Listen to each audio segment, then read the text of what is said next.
그러므로 내가 그 앞에서 떨며 지각을 얻어 그를 두려워하리라.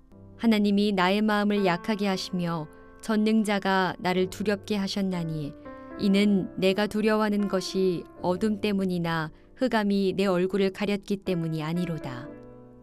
오늘 생명 양식은 욥기 23장 1절부터 17절까지 말씀입니다. 욥이 엘리바스에게 대답합니다. 욥이 대답하여 이르되 오늘도 내게 반항하는 마음과 근심이 있나니 내가 받는 재앙이 탄식보다 무거움이라. 욥은 이제 친구들의 말을 듣기도 힘들고 친구들에게 자기 스스로를 옹호하는 일에도 지친 것 같습니다. 자신이 받고 있는 재앙이 너무 무겁다고 하며 말을 시작합니다. 내가 어찌하면 하나님을 발견하고 그의 처소에 나아가랴. 어찌하면 그 앞에서 내가 호소하며 변론할 말을 내 입에 채우고 내게 대답하시는 말씀을 내가 알며 내게 이르시는 것을 내가 깨달으랴. 그가 큰 권능을 가지시고 나와 더불어 다투시겠느냐? 아니로다. 도리어 내 말을 들으시리라. 거기서는 정직한 자가 그와 변론할 수 있은즉 내가 심판자에게서 영원히 벗어나리라. 앞서 9장에서 하나님의 법정에 서 있는 듯 말할 때 욥은 하나님이 자신의 항변을 들어주신다는 확신을 갖지 못했습니다. 사람이 하나님께 변론하기를 좋아할지라도 첫마디에 한마디도 대답하지 못하리라. 가령 내가 그를 부르므로 그가 내게 대답하셨을지라도 내 음성을 들으셨다고는 내가 믿지 아니하리라. 힘으로 말하면 그가 강하시고 심판으로 말하면 누가 그를 소환하겠느냐. 이렇게 말할 때는 하나님의 응답에 대한 확신이 없었던 것입니다. 하지만 지금은 하나님이 자신의 말을 들으실 것이라고 확신합니다. 더 나아가 하나님께 변론함으로 심판자에게서 영원히 벗어날 것이라고 확신합니다. 그런데 내가 앞으로 가도 그가 아니 계시고 뒤로 가도 보이지 아니하며 그가 왼쪽에서 일하시나 내가 만날 수 없고 그가 오른쪽으로 돌이키시나 배울 수 없구나. 욥이 더 힘든 것은 더 이상 버틸 수 없을 정도로 고통스러운 상황에서 자신이 오로지 신뢰하는 하나님이 침묵하고 계신다는 사실입니다. 전후, 좌우, 사방 어디에서도 주님을 뵐 수 없다는 것이 욥을 힘들게 합니다. 이것은 어디로 가도 주님이 자신을 돌보신다는 믿음의 고백과 대조가 되어 욥의 아픔을 더 분명히 드러냅니다. 내가 주의 영을 떠나 어디로 가며 주의 앞에서 어디로 피하리이까? 내가 하늘에 올라갈지라도 거기 계시며 수월에 내 자리를 펼지라도 거기 계시나이다. 내가 새벽 날개를 치며 바다 끝에 가서 거주할지라도 거기서도 주의 손이 나를 인도하시며 주의 오른손이 나를 붙드시리이다. 주님을 피해서 숨을 곳이 없을 만큼 주의 손이 자신을 인도하시고 붙들어 주신다는 고백을 들으면 욥의 마음은 더 아픕니다.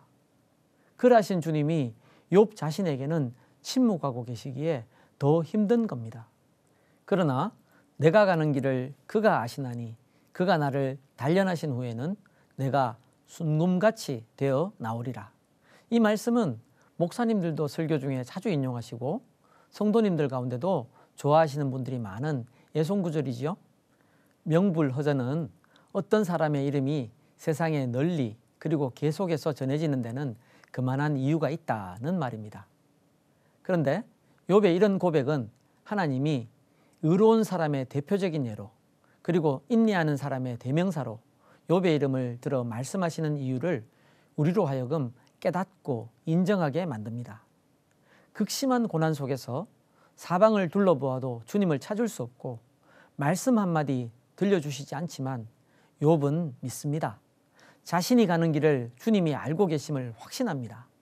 지금 너무 아프고 견디기 힘들지만 이런 시련이 지난 후에는 자신이 순금 같은 인격으로 빚어지리라고 고백합니다. 이 고백은 의인과 인내하는 사람의 대명사로 사용되는 욥의 이름이 그야말로 명불허전임을 보여주는 고백입니다.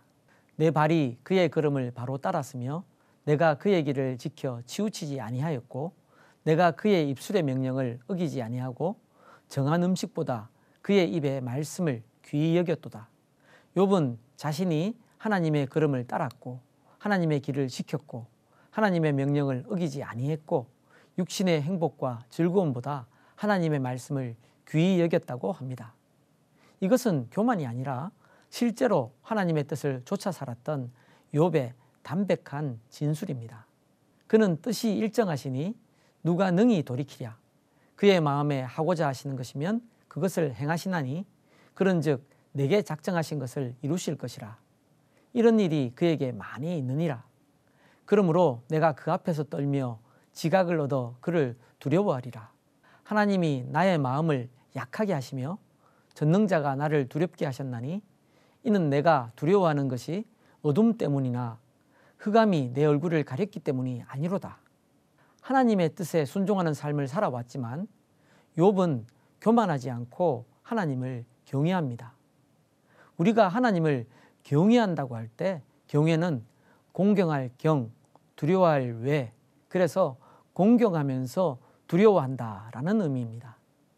하나님이 사랑이시다라는 사실은 알면서도 하나님을 공경하면서 두려워해야 한다는 사실은 잊어버리는 때가 많습니다. 하지만 욥은 하나님 경외하기를 결코 잊지 않았습니다. 비록 자신이 하나님의 뜻에 순종하며 살았다고 생각하지만 하나님이 작정하신 것이라면 그것을 욥 자신이 원하든지 원하지 않든지 하나님이 반드시 행하실 것을 아는 겁니다. 자신의 얕은 생각으로는 하나님의 뜻과 행하심을 이해할 수 없지만 그럼에도 거룩하신 하나님을 두려워하며 하나님의 뜻에 기꺼이 순종하겠다는 고백입니다. 마음에 소원을 두고 오래도록 기도하고 있지만 하나님이 응답을 주시지 않고 너무 오래 침묵하고 계셔서 답답하고 힘든 분들이 계실 것입니다. 그렇다면 욥의 믿음을 본받으면 좋겠습니다. 그러나 내가 가는 길을 그가 아시나니 그가 나를 단련하신 후에는 내가 순금같이 되어 나오리라. 인내하기 힘들고 기다리기에 지쳤지만 지금 내가 가는 길을 우리 주님이 아심을 믿고 고백합시다. 이 시련이 지난 후에 순금같이 변한 자신을 볼 것입니다. 답답하고 힘들지라도 믿음과 소망을 놓치지 말고 순금같이 변화되는 그날까지 견디고 이길 수 있는 힘을 우리에게 주시길 주님께 간구합시다.